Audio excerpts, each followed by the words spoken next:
Bem-vindo de volta, pessoal, ao Neutrality Studies. Hoje a gente recebe o Dr. Vyacheslav Simic, professor de Estratégia e Governança do Estado, que trabalha no México. Vyacheslav, seja bem-vindo. Obrigado, Pascal. É uma honra participar do seu programa.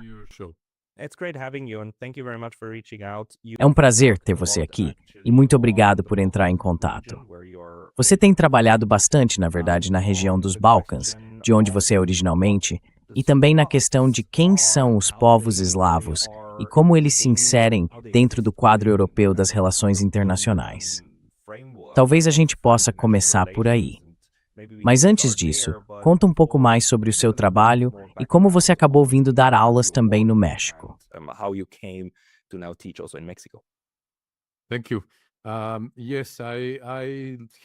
Obrigado. Sim, eu tive que deixar o que era a Iugoslávia, antes de tudo ser destruído, em 1988, no comecinho do ano, justamente quando Milosevic estava assumindo o poder. Consegui asilo político nos Estados Unidos e acabei indo parar em Boulder, no Colorado, onde estudei. Antes disso, eu estudava em Londres, aqui no alto da colina, na Inglaterra, no Reino Unido. E eu só consegui o asilo depois de ter que explicar algumas vezes por que precisei sair e por que seria perigoso voltar. Naquela época, eles estavam convencidos, e eu tenho cartas que provam isso, de que o Milosevic era o maior aliado, o maior trunfo e amigo dos Estados Unidos, o líder mais progressista e tudo mais. E a gente sabe como isso terminou.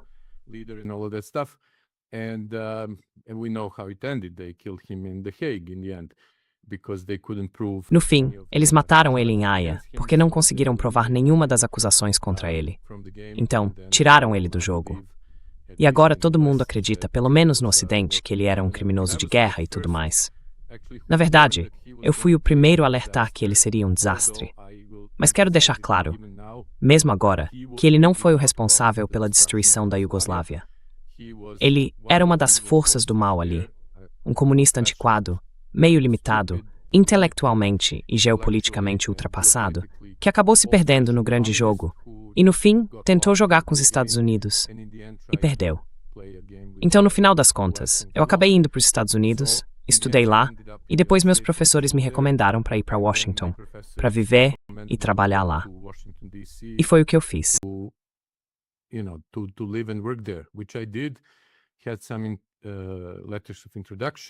Eu tinha algumas cartas de recomendação e uma carreira muito promissora pela frente.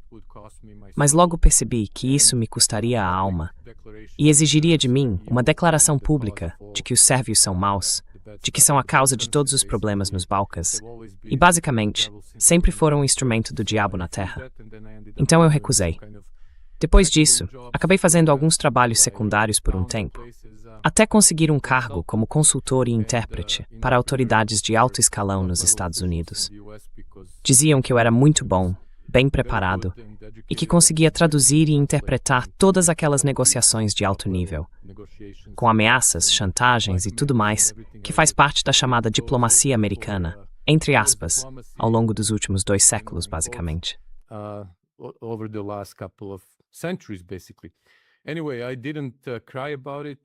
Enfim, eu não chorei por causa disso. Na verdade, eu fiquei muito feliz de ser como aquela mosca, a famosa mosca na parede, porque eu podia ficar ali, quieto, e virar quase parte da mobília no meio desses, digamos, príncipes da terra desse mundo, que decidem o destino de milhões de pessoas. E ninguém pode mentir para mim sobre o que aconteceu, como aconteceu, quem vendeu o que para quem foi ameaçado e tudo mais. Eu posso contar histórias sobre essas coisas. São bem interessantes e até divertidas.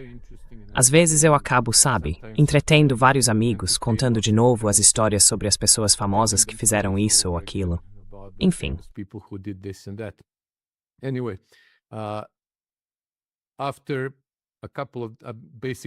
E depois de basicamente 25 anos trabalhando nos Estados Unidos, eu finalmente tive uma revelação, ou digamos uma conclusão lógica, de que aquele mundo está desmoronando e desaparecendo. Então, como eu não posso voltar para a Sérvia e ter uma vida produtiva e feliz lá, a não ser como turista, eu vim para o México.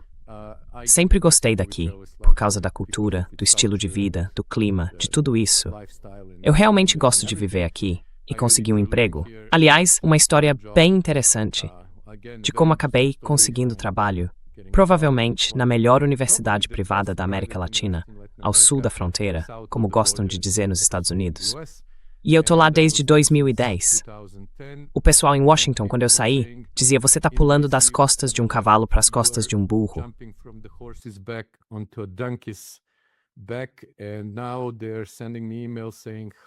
E agora eles me mandam e-mails perguntando: como a gente faz para se mudar para o México?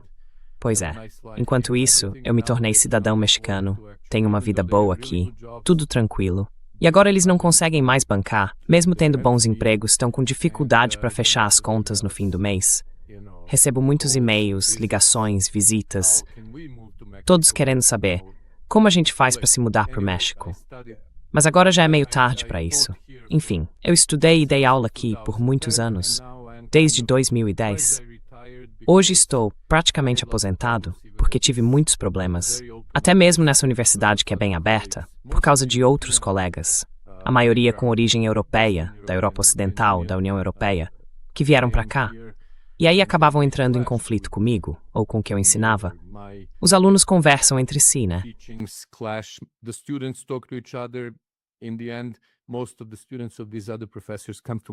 No fim das contas, a maioria dos alunos desses outros professores acaba vindo para as minhas aulas porque não quer ouvir propaganda ideológica.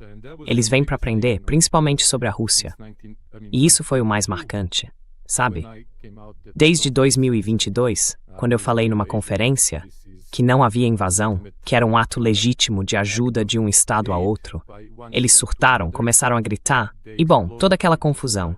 Então, como eu me aposentei, o que é tranquilo, já estou numa idade em que posso fazer isso. Às vezes eu ainda dou palestras, aulas, e oriento de forma particular vários alunos que continuam os estudos, fazem mestrado, doutorado, em vários lugares. E agora eles me escrevem, principalmente por e-mail, porque eu sou meio à moda antiga, não uso essas outras coisas. Eles dizem Sima, como me chamam, ou Moctezuma, tipo Moctezuma, o imperador. Eles me deram esse apelido, Moctezuma. Moctezuma, você tinha razão. Tudo está acontecendo do jeito que você disse. Eles estão com medo, mas...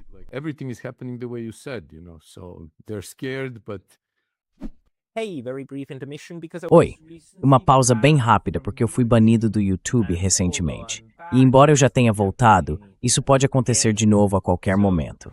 Então, por favor, pense em se inscrever não só aqui, mas também na minha lista de e-mails no Substack. É pascalotas.substack.com. O link vai estar na descrição aqui embaixo. E agora de volta ao vídeo. Olha, isso é bem importante.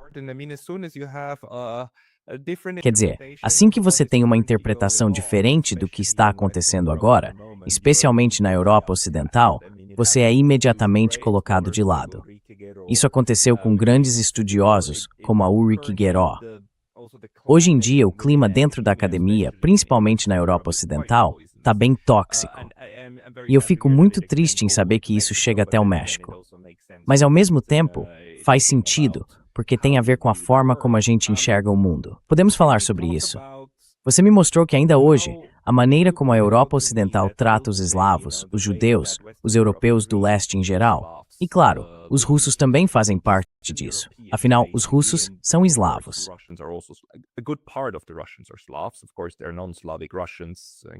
Claro, existem russos não eslavos, incluindo os cazaques e outros grupos, como os cazares e outras denominações. Mas o que você acha que, a partir da sua pesquisa, é importante entender sobre a forma como o Ocidente trata os eslavos do Sul, os iugoslavos? Quero dizer, a Iugoslávia é basicamente eslava do Sul, certo? Você comentou antes da conversa que os eslavos da Europa Oriental são até hoje, mesmo nas relações internacionais e na história, muitas vezes apagados dos livros ou simplesmente não são percebidos. É como se tudo que fica a leste da Alemanha Oriental for um espaço em branco. Você pode falar um pouco sobre isso?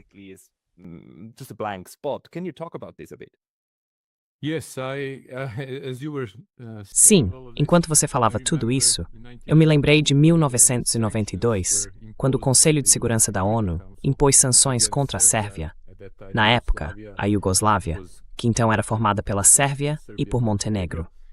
Naquele período, havia uma grande exposição sobre o chamado Império Bizantino no Museu Metropolitano de Arte, em Nova York.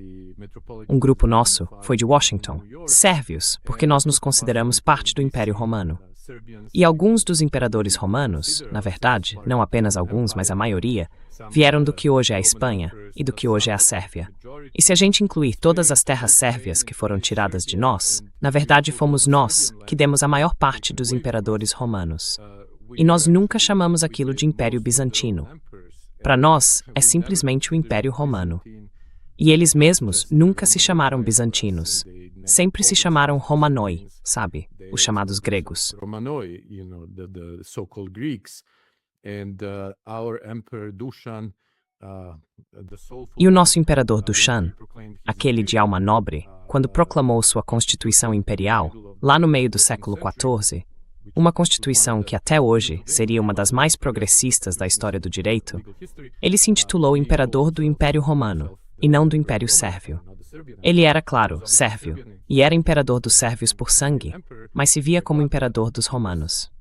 É curioso observar isso quando o Ocidente só se enxerga a si mesmo, sendo que foram justamente eles que destruíram Roma e criaram todos aqueles reinos bárbaros, que levaram mais de 1000 anos para voltar à cultura e às tradições romanas. Enfim, nós fomos a essa exposição e ficamos chocados. Na verdade, eu não esperava nada diferente do que aconteceu com a gente lá. Mas meus outros amigos eram mais artísticos.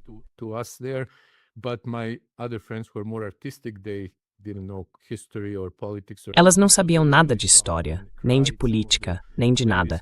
Então ficaram realmente chocadas e choraram. Algumas das mulheres choraram porque a Sérvia foi excluída. E aí teve mais uma coisa.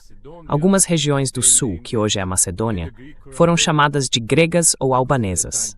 Porque naquela época não se reconhecia a Macedônia como, sabe, Macedônia do Norte, ou separada da Sérvia e tudo mais. Esse é outro assunto interessante para conversar, porque tem a ver com a história da minha família. Eu te conto outra hora, porque meu pai nasceu lá, no exílio. O rei exilou meu avô, e meu pai nasceu no sul da atual Macedônia, a Macedônia do Norte. E quando ele morreu, a gente pediu a certidão de nascimento para concluir o processo. Você sabe como é quando alguém morre? E recebemos o documento da Macedônia de hoje.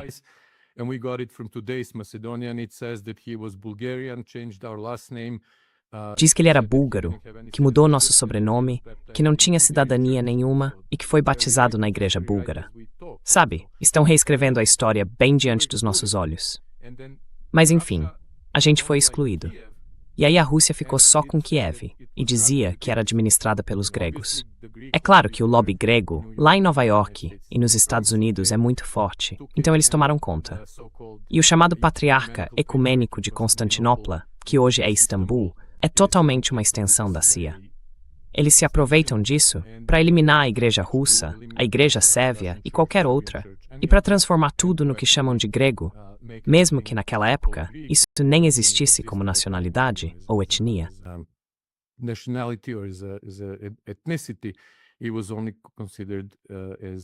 Era considerada apenas uma comunidade religiosa diferente da comunidade latina. Isso era algo interessante. De novo, eles falam sobre isso em todas as escolas.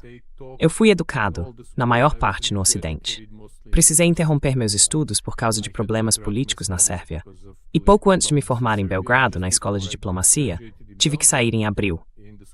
Eu deveria me formar, acho que em junho. Acho que é nessa época que as pessoas normalmente se formam naquela região. E então precisei continuar meus estudos nos Estados Unidos.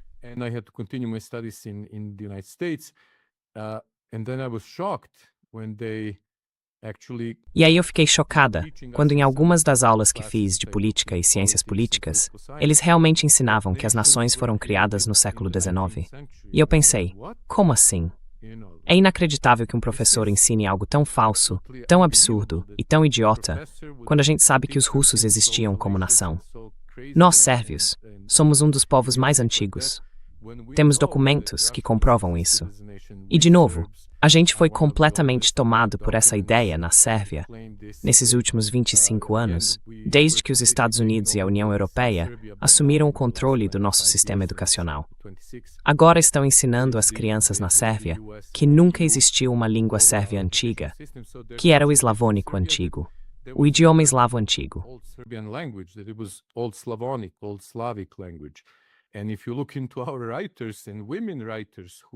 E se a gente olhar para os nossos escritores e escritoras, temos documentos, poesias lindas escritas por princesas e rainhas, todas em sérvio, e elas mesmas dizem que escrevem em sérvio, que são sérvias. Sabe, lá pelos séculos XII, XIII, XIV. São Sava, o fundador da Igreja Sérvia Autocéfala, soberana, quando ele escreve sobre as viagens que fez à Terra Santa, foram 4 vezes, onde comprou mosteiros, o túmulo de Cristo e tudo isso, gastando muito dinheiro para restaurar esses lugares na Terra Santa. Ele diz: embarquei no navio sérvio, e no navio sérvio viajei com a nossa marinha até a Terra Santa.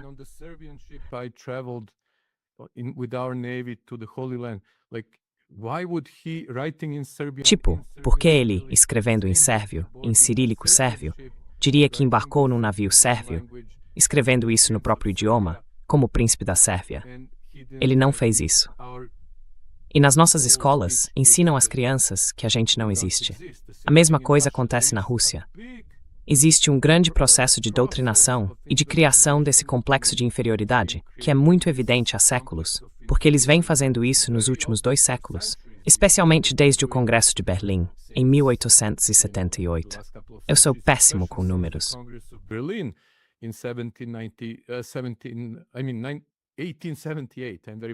Quando uma das condições para que a Sérvia fosse reconhecida internacionalmente como um Estado soberano, junto com Montenegro, era aceitar a versão da história que vinha de Viena e de Berlim, o que chamavam de Escola de História de Viena e Berlim, isso foi imposto para a gente.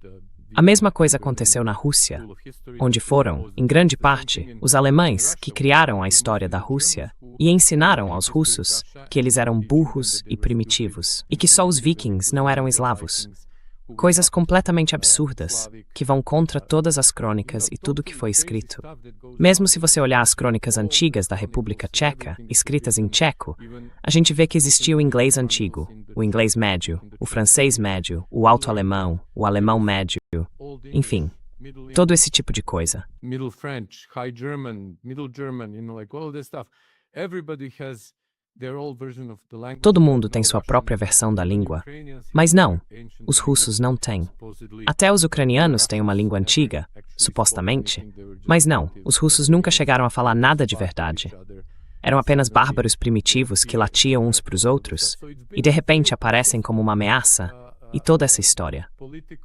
Então isso tem sido algo muito persistente. Eu tenho uma série inteira de aulas sobre russofobia que eu tentava dar, especialmente para estudantes da União Europeia em intercâmbio no México, para alertar que quando se tornarem pais, tiverem seus negócios ou começarem suas carreiras, eles vão ser convocados para uma guerra com a Rússia se não aprenderem essa história, se não se organizarem e se opuserem a isso, por causa dos líderes malucos que têm.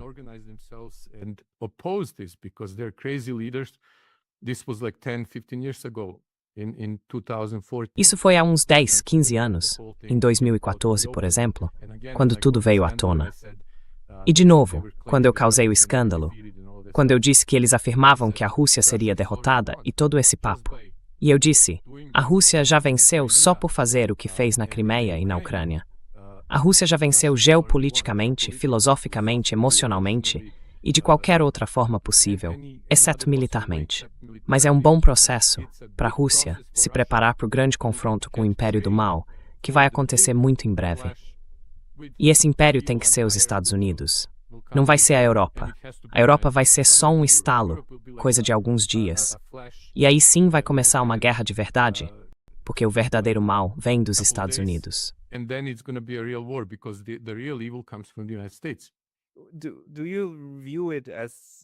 Você acha que isso é inevitável, aliás, do jeito que as relações internacionais estão caminhando agora? E talvez a gente possa voltar daqui a pouco ao tema de nacionalidade e etnia, que é muito, muito difícil de discutir, porque tem tantos... Você acaba irritando as pessoas na hora se tocar nesse assunto. Mas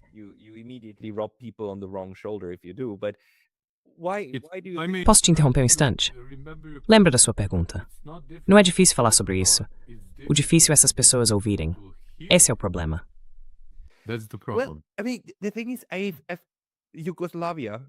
Quer dizer, o fato é que a Iugoslávia sempre vai ter um lugar especial no meu coração, porque é uma parte fascinante da história dos Balcãs.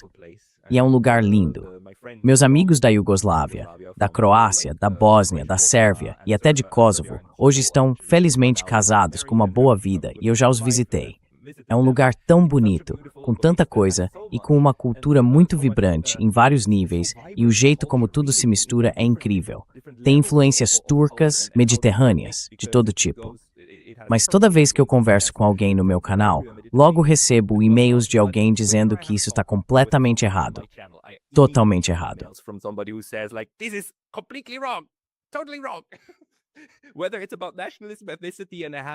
Seja sobre nacionalismo ou etnia, eu entrevistei, por exemplo, o professor Dr. Zlatko Hadžidečić no meu canal.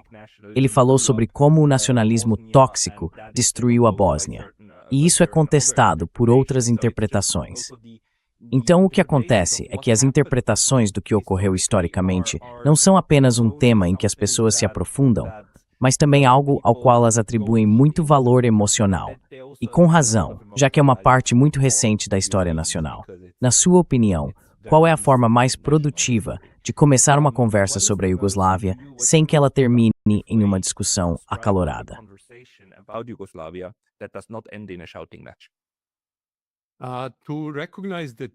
Reconhecer que todo mundo tem um lugar ali, que cada pessoa tem um papel a cumprir, ou já teve um papel na história geral, no desenvolvimento da cultura e no enriquecimento daquela região. E que, basicamente, ninguém deve negar nada a ninguém, nem a existência atual, nem o que a pessoa sente que é. Mas é preciso reconhecer fatos históricos e documentados que não podem ser mudados. Caso contrário, isso vai gerar problemas, sabe? E esse é um dos pontos mais importantes. Porque eu conheço muitos sérvios. Por exemplo, eu convivo com sérvios, alguns até são meus amigos, e eles ficam malucos quando eu digo que, na verdade, os croatas têm uma expressão que eles sempre usam. Falam de uma cultura croata de 1000 anos. E, na verdade, isso é verdade.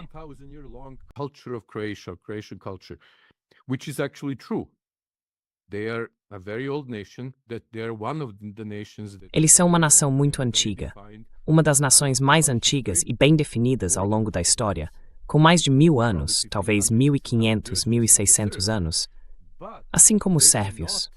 Mas eles não podem negar o mesmo aos sérvios. Principalmente, não podem nos matar, nos exterminar, eliminar e erradicar tudo o que é sérvio do que eles dizem ser a Croácia. Esse é o problema. Por exemplo, o meu nome Visislav, eles dizem que é apenas croata, mas não é. Obviamente, eu sou sérvio. E muitas vezes eu recebia abraços porque me viam em alguns desses fóruns nos Estados Unidos, quando havia diferentes delegações, e achavam que eu era croata. E me tratavam como se eu fosse croata.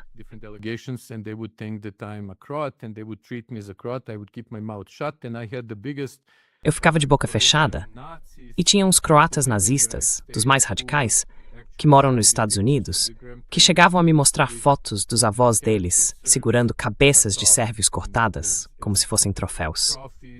Isso aconteceu em Portland, no estado do Oregon, durante uma conferência onde estava presente um ministro da Agricultura da Croácia ou algo assim, não lembro direito. Ele era, na verdade, uma pessoa muito decente e não se envolvia com política. O foco dele era trabalhar para melhorar a agricultura na Croácia, que acabou sendo prejudicada depois que o país entrou na União Europeia, praticamente destruída. Mas isso é outra história. Então ele não se meteu nesse tipo de coisa. Eu estava ali como parte da comitiva dele, junto com o pessoal do Departamento de Estado e outros croatas que foram vê-lo, justamente porque ele era croata.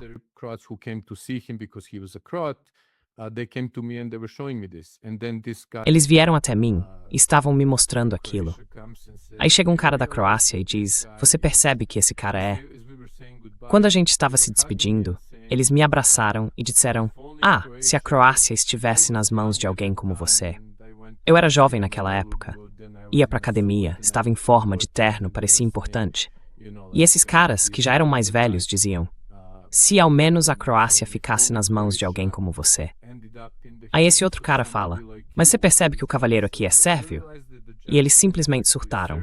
E eu disse, eu queria nem que fosse por um dia, que a Croácia estivesse nas minhas mãos, porque eu mudaria a política, se fosse possível.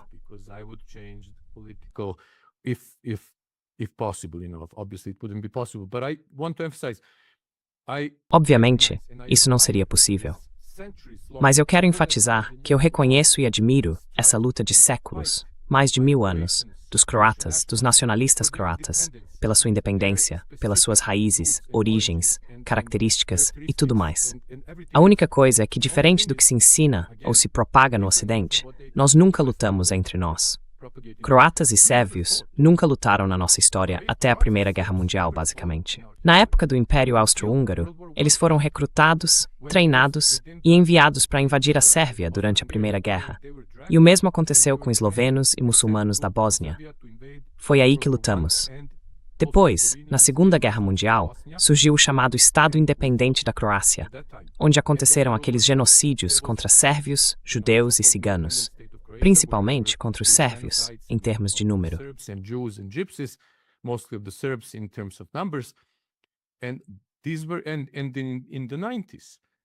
These are the only instances. We never fought. We actually collaborated. The old nobility of Serbia and Croatia, they actually collaborated in terms of fighting the Germans and the Ottomans, or the Caliphate, the empire. There was never any problem. The Muslims in Bosnia never fought as Bosnian Muslims. They fought as good soldiers of Allah in the jihad against the infidels. They never saw themselves as Bosnians, as a nation. They are the creation of the Communist Party that wanted these converted Serbs or Croats, mostly Serbs from my research and from the facts that I know. We have documents when they converted. They know that they will deny it. You'll probably get emails about this, but they were considered a nation, a Muslim nation. They were not Bosnians. They were written with the capital M. Durante um tempo, eles eram escritos com M maiúsculo. Isso vem de 1974. Antes de 74, quando tivemos a nova Constituição na Iugoslávia comunista, isso foi alguns anos antes da morte de Tito, ele já estava fora de cena. Então, outras forças começaram a reescrever a Constituição e a reestruturar a federação para que ela ficasse pronta para o desmembramento, que aconteceu abertamente uns 16 anos depois. Mas já nos anos 80, quando Tito morreu, o processo de ruptura começou. Eles criaram esse grupo como uma nação separada, chamada de muçulmana, uma nação muçulmana. Isso chocou os muçulmanos de verdade que viviam em outras partes da Iugoslávia. E até o líder deles disse, vocês não podem ser uma nação. Vocês não podem ser uma nação muçulmana.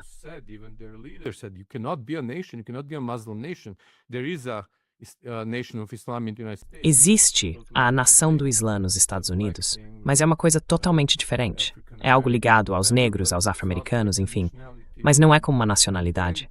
E depois, nos anos 90, quando tudo estourou, eles mudaram algumas vezes, sabe? De bósnios para bósnio-herzegovinos, depois para herzegovinos. Houve um grande conflito. Eu me lembro bem disso quando eles brigavam em Washington, quando eu estava lá, presente, sentado ao lado deles. Era igual aos macedônios, que também brigavam entre si, dentro da delegação, a delegação oficial do novo país, da Macedônia. Quem é que falava macedônio? Porque eles nem sabiam direito o que era o macedônio.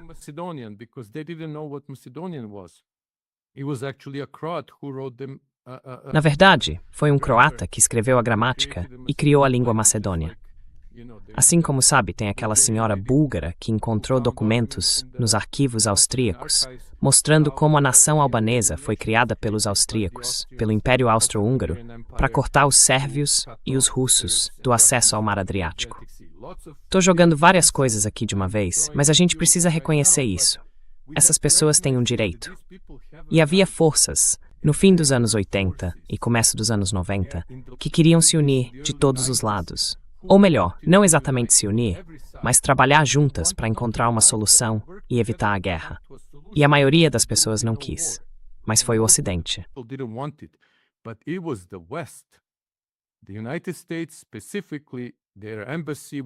Os Estados Unidos, especificamente a embaixada deles. Nós temos os documentos e os depoimentos do agora falecido embaixador do Canadá, que foi junto com esse sujeito que o convidou como aliado, achando que o Canadá simplesmente iria concordar com tudo. E esse embaixador, graças a Deus, deixou para nós testemunhos, relatos em primeira mão, contando como convenceram a liderança muçulmana, aquele sujeito horrível, satanista, o Ali Izetbegovic, da Bósnia, a retirar a assinatura dele do acordo de paz na Bósnia e começar uma guerra com o apoio dos americanos. A mesma coisa que fizeram depois na Ucrânia. Como eu sempre digo, a Iugoslávia foi o campo de testes para preparar tudo o que viria contra a Rússia. Nós fomos o estágio experimental do que depois aconteceria com a Rússia e mais tarde com a China.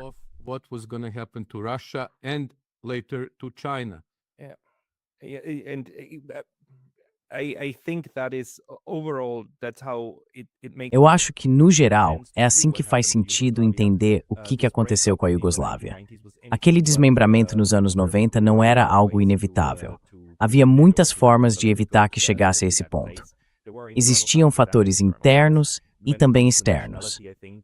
Quando a gente fala de nacionalidade, acho que o professor Dr. Hatzideric teria uma interpretação diferente sobre a Bosnia e Bagels no século XIX. Mas podemos deixar isso de lado por enquanto e talvez focar um pouco mais, sabe, nessa, vamos chamar de parte racista. A parte racista do projeto imperial, que inclui a lógica de dividir para conquistar. Quer dizer, a Iugoslávia foi dividida e conquistada. E hoje isso está conquistado. Se você olhar para a maior base militar dos Estados Unidos em toda a região, ela fica em Kosovo, claro. E como essas... deixa pra lá. Vamos chamar de... vamos deixar assim. Quero dizer, ela tá lá. Os Estados Unidos reconheceram que Kosovo faz parte da Sérvia. Eles assinaram uma resolução anterior que afirma que Kosovo e Metóquia são uma província da Sérvia. Sim. Isso tem prioridade sobre qualquer outro acordo político. Isso é direito internacional. Então a gente deve seguir isso.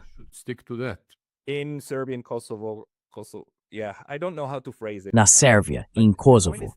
Eu nem sei bem como dizer isso. Mas o ponto é que a base está lá. E a gente sabe que a União Europeia basicamente administra a Bósnia. E sabe, esse jeito de controlar uma região inteira.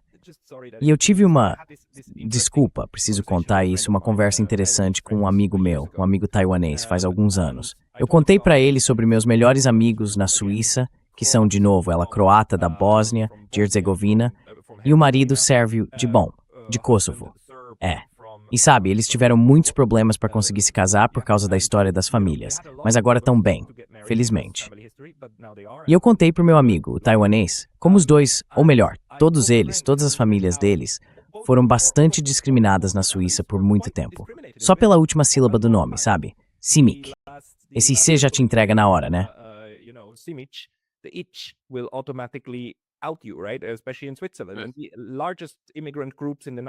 Especialmente na Suíça, os maiores grupos de imigrantes nos anos 90 vinham, sabe, das diferentes partes da antiga Iugoslávia. Havia muito racismo. Aí eu mostrei para ele uma foto dos meus amigos, e meu amigo taiwanês olhou e disse, mas Pascal, eles são brancos. E eu respondi, pois é assim que a gente é bom na Europa. A gente consegue ser racista até com pessoas da mesma cor de pele. E a gente ainda faz isso até hoje. E isso nos leva de volta aos eslavos, certo? Claro, os russos e o Sr. Putin são tão brancos quanto o Sr. Merz e o Sr. Macron. Mas mesmo assim, a russofobia funciona. E quando se trata dos eslavos do sul, dos iugoslavos, existe um tipo parecido de racismo. Quer dizer, como você vê essa parte, que claramente vem, esse tipo de racismo que vem da parte ocidental da Europa?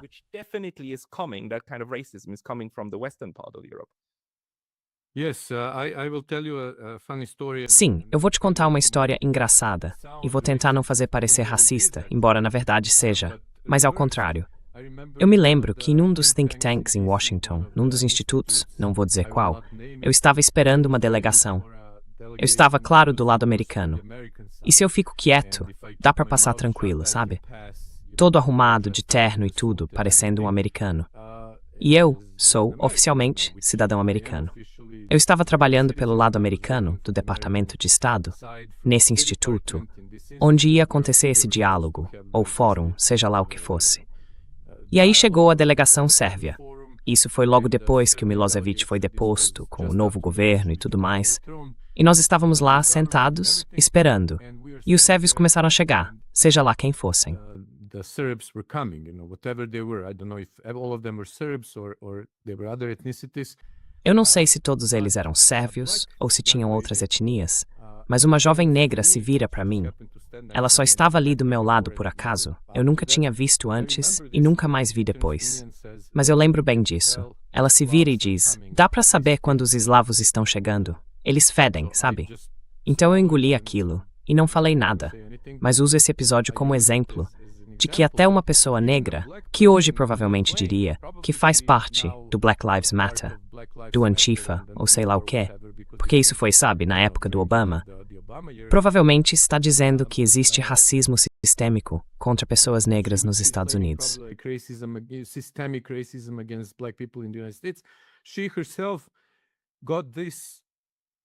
Ela mesma incorporou esse racismo anglo-saxão, europeu, ocidental, americano, na forma como enxerga os russos.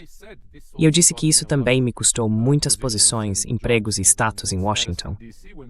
Quando há muitas décadas eu afirmei que o racismo, que eles não podem mais expressar contra negros, mexicanos, mulheres, sentimentos contra mulheres, judeus ou quem quer que seja, porque tudo isso é proibido.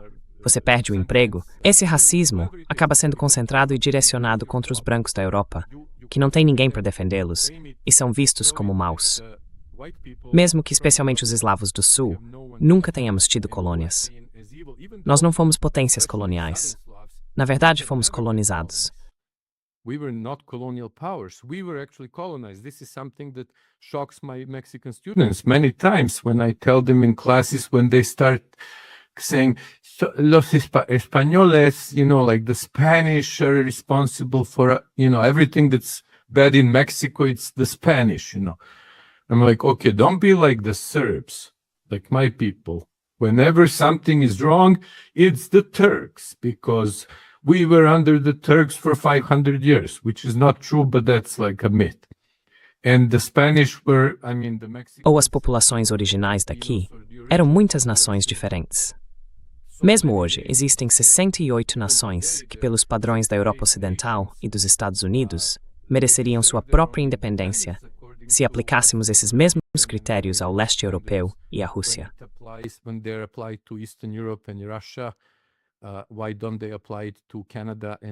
Por que eles não aplicam isso ao Canadá, aos Estados Unidos e ao México, por exemplo? Aí criariam 68 novos países no México, uns 420 nos Estados Unidos e mais de 600 no Canadá. Dá para imaginar? De repente, as Nações Unidas teriam cerca de 1.000 novos membros. Os Estados Unidos ficariam com mais ou menos 1/3 do tamanho atual, e o Canadá basicamente deixaria de existir.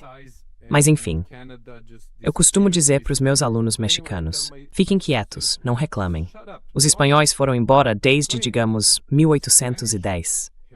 Na Sérvia, os turcos saíram desde 1804. Não dá para culpar mais ninguém além de vocês mesmos. E nós também não podemos culpar ninguém além de nós pelos nossos próprios problemas, corrupção e tudo mais. A gente tem que enfrentar isso. Eu sou muito crítico com o meu próprio povo, mas ao mesmo tempo, esse racismo é tão internalizado. Racism is so internalized, they don't even recognize it. And you can see the smirk. Eles nem reconhecem isso. E dá pra ver o sorrisinho, sabe? Tipo quando você fala algo assim, que na verdade a civilização começou no que hoje é a Sérvia, a Romênia, a Bulgária, a agricultura. Existem documentos, evidências, tudo isso. Agricultura, metalurgia e por aí vai. E eles reagem como se fosse óbvio demais, sabe? É muito fácil de perceber. Eu me lembro, por exemplo, na ONU, quando fui de novo com a delegação americana. Isso foi na época do Yeltsin, nos primeiros anos da chamada independência ucraniana, quando no Conselho de Segurança havia um embaixador russo e a gente estava entrando.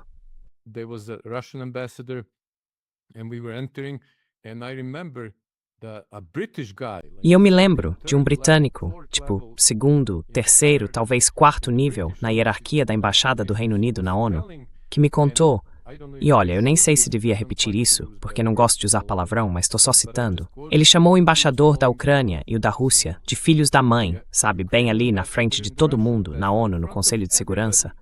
Foi inacreditável. Aconteceu numa das sessões, num canto, não na sala principal e tal.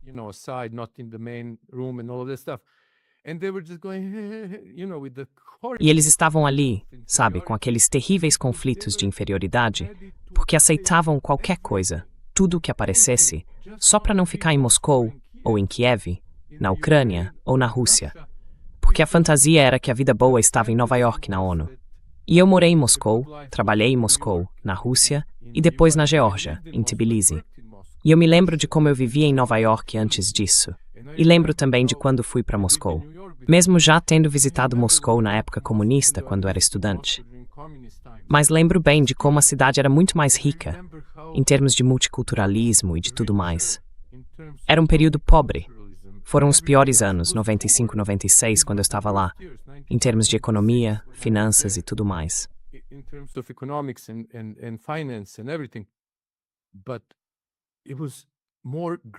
Mas era mais grandioso do que qualquer época em Nova York, quando eu morava lá. E Nova York era suja, imunda, mal-humorada e todo mundo era grosseiro. Era suja e engordurada por toda parte, com ratos e tudo mais. E mesmo naqueles anos horríveis na Rússia, ainda assim, era grandiosa e magnífica. Claro, agora você vai receber e-mails dizendo que a cima é totalmente obcecada pela Rússia e por essas coisas. Mas os fatos falam por si. É só ir a Moscou hoje e comparar, ver com seus próprios olhos. De novo, se você faz parte da imprensa, vai lembrar, né? Como durante as Olimpíadas de Sochi, quando mostraram um vaso sanitário que não funcionava na Vila Olímpica, dizendo que isso é típico da Rússia, que nada funciona e tudo mais.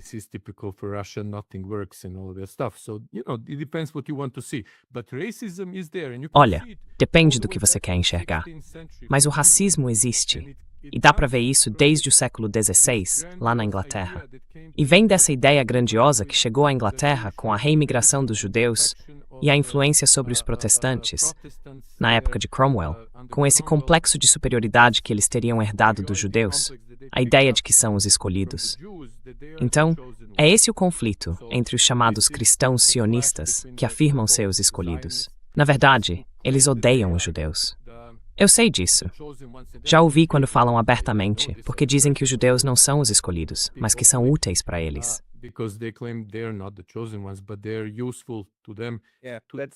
Esse é o small ponto sobre o sionismo cristão.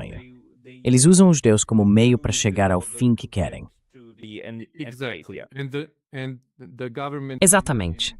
E o governo de Israel está usando, e quem o apoia também está usando, o poder dos Estados Unidos. Mas isso é outra história. Esse complexo de superioridade na Inglaterra cresceu a partir dessa visão protestante de si mesmos como um povo escolhido. E quando eles emigraram para os Estados Unidos, transmitiram isso para a classe alta protestante, os chamados WASPs, que comandavam o país. Isso fica claro em toda a literatura e em tudo mais, nos dois países. E depois, acabou se espalhando para as outras partes da Europa.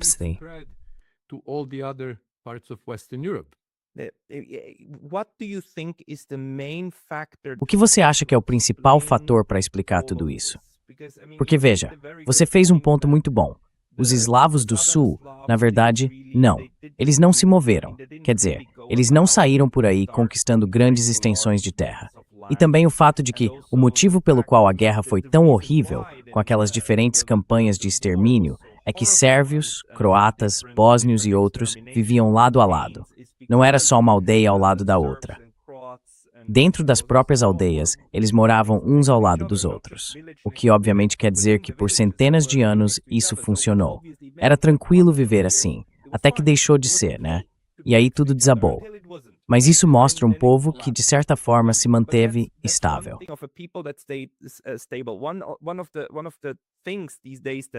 Uma das coisas que hoje em dia me parece muito importante é que os europeus ocidentais nunca ficaram estáveis. Eles sempre tentaram ir além, sempre quiseram chegar a algum lugar.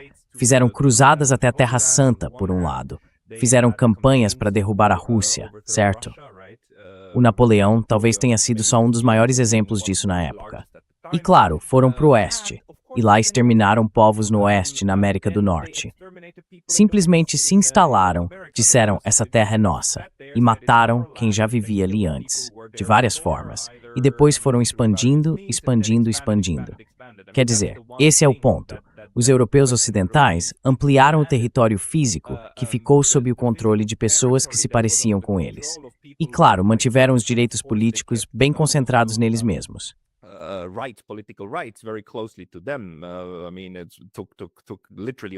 Quer dizer, foi preciso literalmente uma guerra para que isso se estendesse também à população negra. E dá para ter uma conversa completamente diferente sobre o quanto esses direitos estão de fato consolidados hoje. Mas os outros estados mais ou menos ficaram como estavam. Você acha que isso também influencia o desenvolvimento da cultura em certos lugares e a falta dela em outros? E essa imitação, de que a Suprema Corte e outras instituições dos Estados Unidos são inspiradas em templos da Grécia Antiga, o que é meio curioso para uma nação com 250 anos de idade, certo? Mas uma nação, ou um país, um sistema político, você pode comentar sobre isso?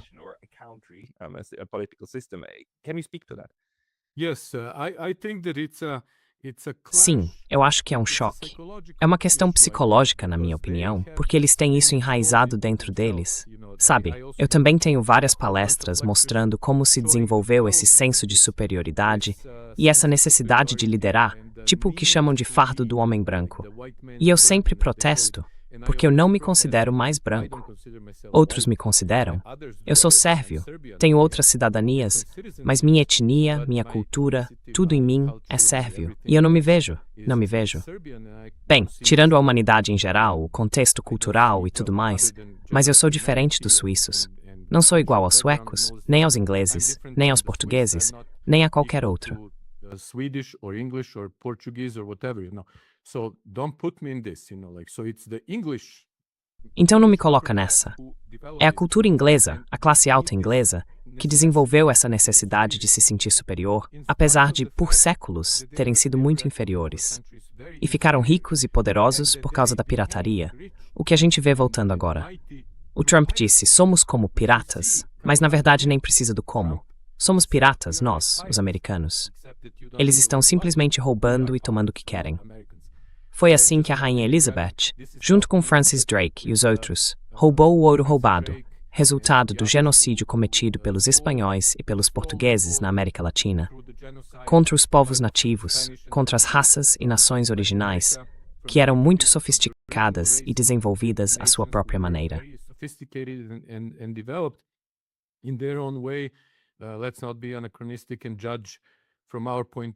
Vamos tentar não ser anacrônicos e julgar tudo com a nossa visão de hoje.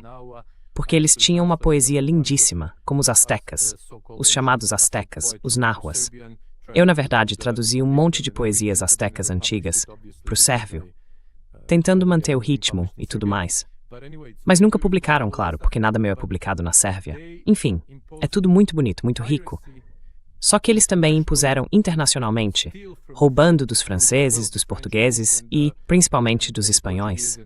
E internamente impuseram a crença na feitiçaria e a eliminação das bruxas.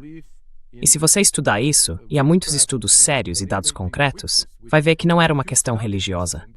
Era usado do mesmo jeito que hoje se fala de temas religiosos ligados ao Islã, por exemplo, e tudo isso. Era a mesma coisa.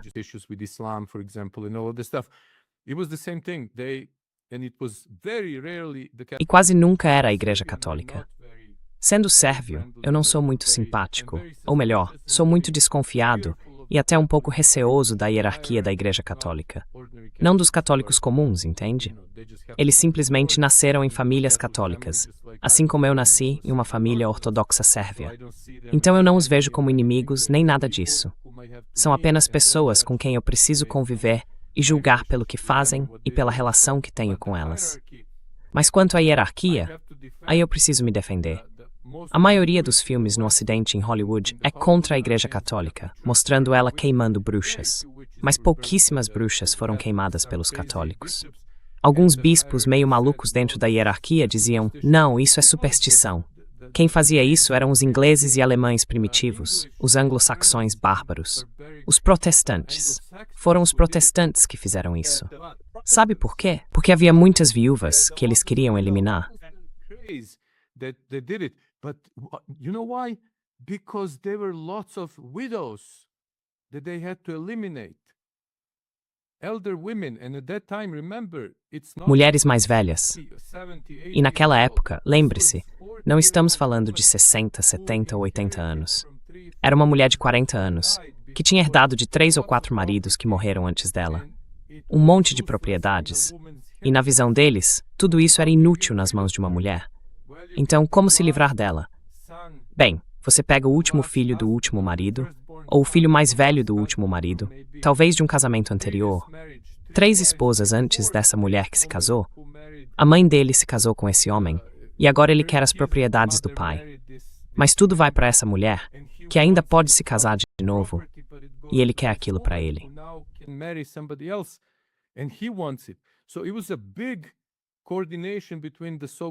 Então houve uma grande coordenação entre a chamada Igreja Protestante, que do ponto de vista ortodoxo é uma organização herética, para tirar uma parte, como fez Henrique VIII com toda a reforma, para simplesmente despojar a Igreja Católica, que era a maior detentora de riqueza e terras na Inglaterra. E ele deixou, para a filha dele, Elizabeth I, um reino magnífico, muito rico em finanças e com grande potencial de crescimento, porque ele pegou o dinheiro dos outros. Essas duas coisas tornaram eles economicamente, financeiramente e politicamente poderosos. A pirataria e a caça às bruxas. E também essa visão religiosa de que são superiores porque Deus os escolheu. Mas ainda assim, leia os documentos com as descrições deles sobre a Rússia e não caia nas versões ocidentais resumidas, que só falam que os russos são fedorentos, sujos, bárbaros e primitivos.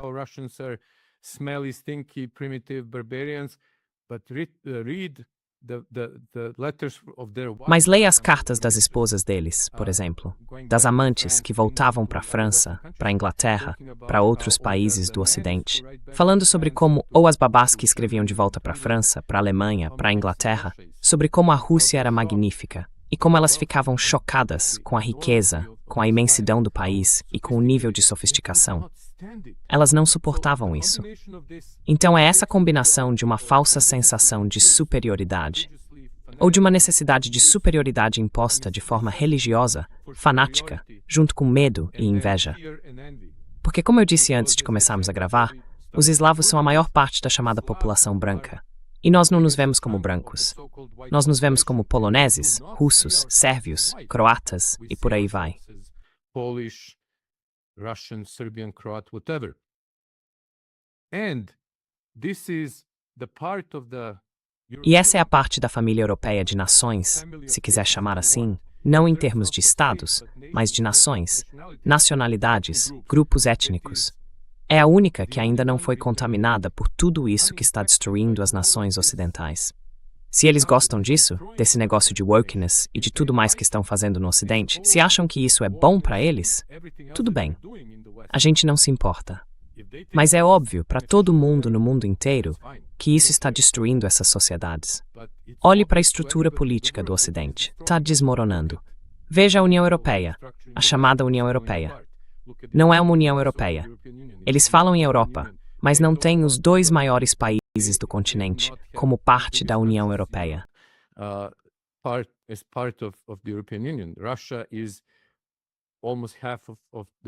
A Rússia ocupa quase metade do território europeu, e isso só contando o lado europeu da Rússia. Agora, se você me disser que não é um grupo de pessoas doentes, aquele que proíbe Tchaikovsky, Tolstói, Dostoiévski e outros artistas e escritores russos, bom, você pode acreditar no que quiser.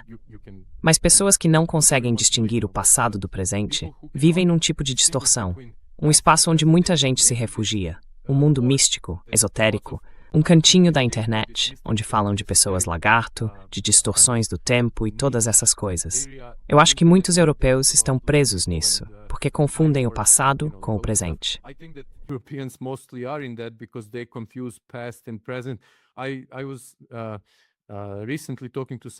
Recentemente, eu estava conversando com algumas pessoas sobre o nosso escritor, dramaturgo e poeta sérvio, um bispo e príncipe do que hoje é Montenegro, mas que se considerava sérvio, Njegoš.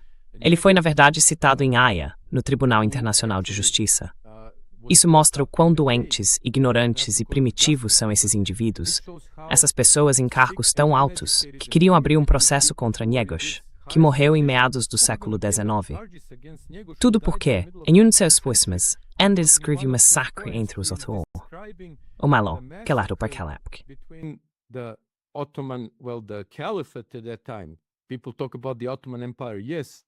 As pessoas falam sobre o Império Otomano. Sim, era o Império Otomano, mas na verdade era o Califado Islâmico, que tentava exterminar os sérvios em Montenegro. O que é hoje Montenegro? E esse confronto, ele descreveu isso. Esses eventos aconteceram no meio do século XVIII, e ele viveu na primeira metade do século XIX. Então ele estava descrevendo aquilo. E alguns desses advogados, sabe, da promotoria em Haia, iam apresentar acusações. E a gente tem isso no YouTube, eu acho. Ainda tem em algum lugar nos meus arquivos, porque eu guardo tudo, já que apagam e eliminam tudo.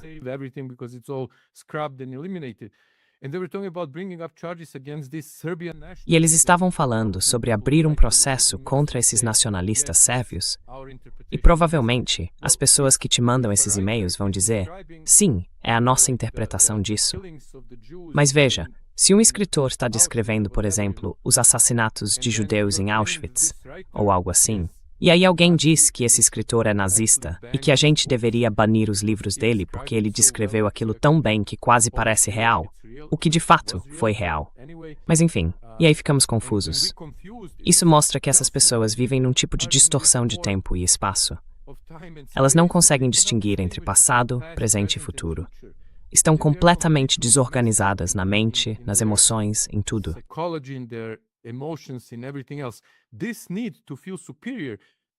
Essa necessidade de se sentir superior é projetada em qualquer pessoa que possa ser apontada como má, perversa, feia, horrível. Enfim, o que for, só para que eu pareça o bom da história. E é isso que a gente tem visto nesse movimento do wokeness, nessa coisa toda contra a Rússia, contra os eslavos. Porque eles, eu sempre mostro para os meus alunos mexicanos, exemplos típicos de notícias do México.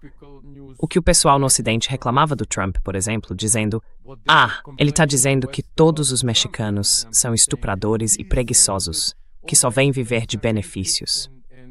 Ou que os muçulmanos vão para a Europa e vivem desses benefícios, como se nenhum muçulmano trabalhasse na Europa. Claro que existem pessoas que se aproveitam dessas coisas, mas o sistema é montado para isso.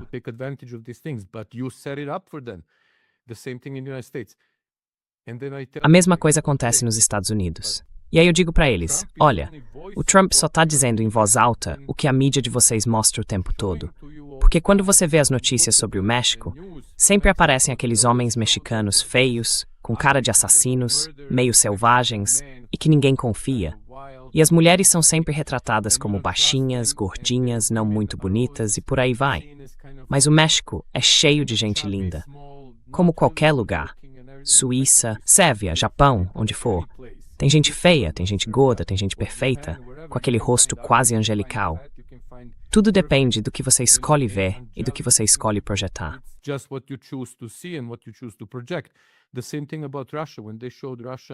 A mesma coisa acontece com a Rússia. Quando mostravam a Rússia, o povo russo, ou, como eu mencionei antes, lembra dos Jogos Olímpicos de Sochi? Mostravam todas aquelas coisas. E vamos ver o que vai acontecer agora nos Estados Unidos, com esse evento de futebol que vem aí. Sempre dá para encontrar um vaso sanitário quebrado e dizer, olha aí, a América está desmoronando. Sim, está desmoronando em alguns lugares, mas em outros é perfeita. Então, essas são visões muito limitadas e eu diria bem tolas, tanto na forma de abordar, quanto na forma como o público em geral aceita isso. Assim, se cria essa imagem dos mexicanos como estupradores, preguiçosos, inúteis, bêbados, que só fazem barulho.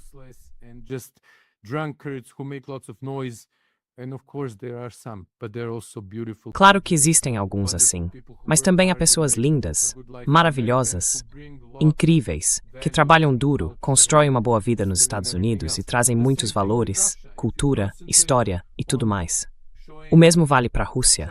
Se você se concentra em mostrar mulheres russas gordinhas, descuidadas, que nos anos 90 não tomavam banho porque não havia água encanada, É claro que vai ver gente feia. Mas se você olha para os russos que viraram alcoólatras porque perderam o emprego, porque o filho morreu no Afeganistão, foi mandado para lá e era filho único, e o pai simplesmente desistiu da vida e tenta esquecer tudo bebendo.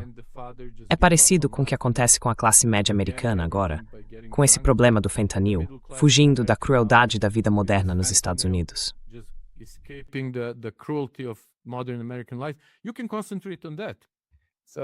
Você pode se concentrar nisso. As pessoas mostram esses vídeos de Los Angeles e de cidades americanas, onde esses dependentes de fentanil estão todos contorcidos, sabe? Feios, sujos, com aquele aspecto horrível. Isso também é a América. Mas também existe o lado bonito. Então tudo depende, entende? A gente devia... O problema de todo mundo é o seguinte, e eu vou terminar com isso para você poder falar depois. Eu tenho uma tendência a falar demais. Uma coisa que eu gosto no Marx é uma frase famosa, quando ele diz que os filósofos antes dele, ou quem falava sobre Marx, não lembro direito quem disse isso, mas era sobre ele, tendiam a descrever o mundo. Já Marx e os marxistas queriam mudá-lo.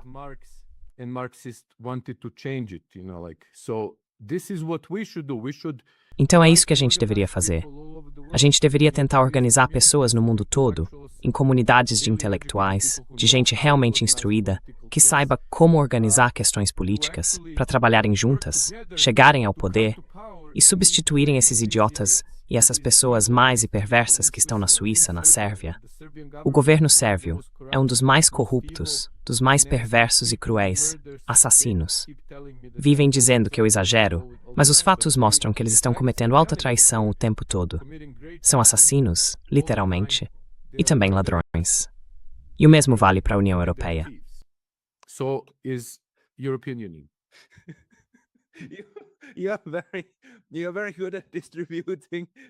Você é muito bom em distribuir tudo de forma igual para todo mundo. E eles merecem isso. Mas eu acho que se eu tivesse que resumir a nossa conversa da última hora, seria sobre estar consciente da realidade seletiva. O quanto a gente é seletivo quando cria esses conceitos, sabe? Seja na questão nacional, quem eu sou, qual é a minha nacionalidade, até a forma como a gente enxerga outros países e como eles são retratados. Tipo, como essa seletividade das realidades em que vivemos pode acabar gerando choques, quando na verdade não precisaria haver conflito, se a gente simplesmente ampliasse a visão, olhasse o quadro completo. Eu gostei muito dessa conversa. E chegamos à marca, mas me diz, para quem quiser ler mais sobre o que você escreve ou ouvir mais das suas análises, para onde essas pessoas devem ir?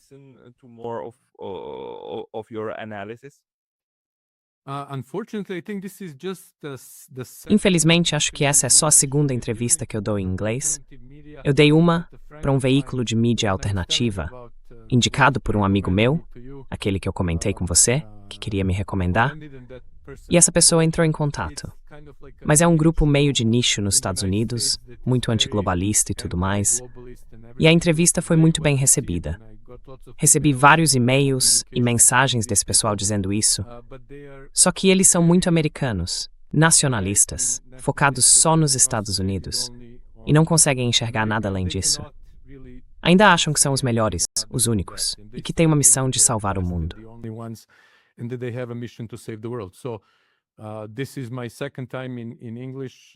Essa é a segunda vez que eu falo em inglês, ou em qualquer idioma que não seja o sérvio.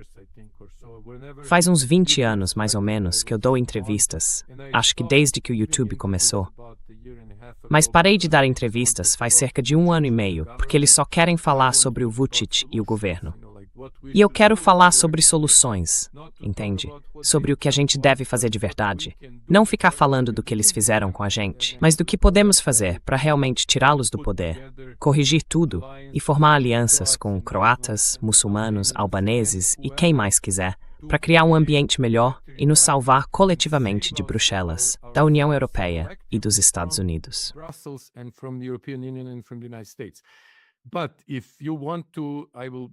Mas se você quiser, eu posso passar meu e-mail e as pessoas podem entrar em contato comigo. Aí eu mando os PDFs desses livros e tudo mais. E talvez outras pessoas me convidem para participar de programas parecidos com o seu. Aliás, eu quero dizer que já assisti quase todos os seus programas. E sempre falo para os meus amigos, quando a gente conversa sobre você e o seu programa. Todos eles adoram o seu trabalho e os convidados. Às vezes a gente discorda, tem grandes discussões e tudo mais, mas no geral são conversas muito informativas, de altíssimo nível intelectual e muito corretas, extremamente corretas e respeitosas.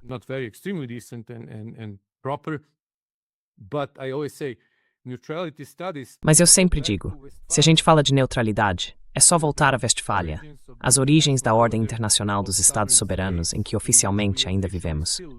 A paz de Augsburgo, a paz de Westfália, a paz de Utrecht e a paz de Tilsit. Aí está a neutralidade. Se voltarmos ao equilíbrio de poder, se voltarmos ao respeito pelo princípio do cuius regio eius religio, ou seja, não se meter nos assuntos dos outros, é isso. O seu país é o seu país. O meu limite é a minha fronteira, e a sua fronteira é sagrada. Eu não me envolvo nos seus assuntos, e você não se envolve nos meus.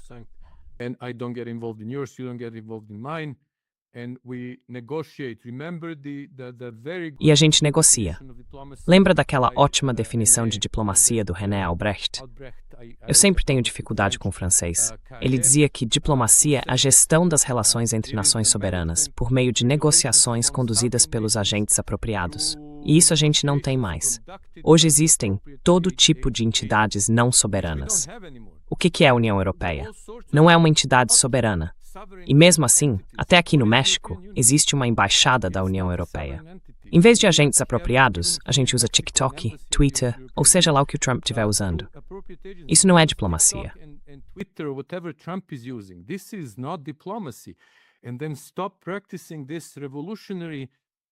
E aí é preciso parar com essa diplomacia revolucionária, entre aspas, que os americanos vêm praticando nos últimos 40 anos e que só destrói.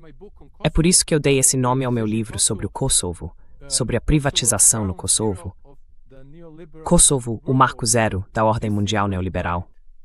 Foi ali que tudo morreu. Não no Iraque, nem no Afeganistão, nem agora em Gaza ou no Irã. Morreu na Sérvia, em 99 e 95, na Bósnia, quando bombardearam os sérvios na Bósnia. Foi ali que tudo acabou. Mas a gente não quer falar sobre isso porque incomoda certas pessoas. Sabe, aqui chamam de morangos, porque se machucam fácil. Las fresas, como os flocos de neve nos Estados Unidos, entende? Las fresas, like snowflakes in the United States, É outra discussão que a gente precisa ter. A gente tinha planejado ir a Kosovo, mas acabou se envolvendo com o resto do que precisava conversar sobre o panorama geral. Mas eu fico muito grato por termos conseguido fazer isso. Quem quiser entrar em contato com você, eu fico feliz em conectar por e-mail. E Vyacheslav Simic, muito obrigado pelo seu tempo hoje. Obrigado, Pascal.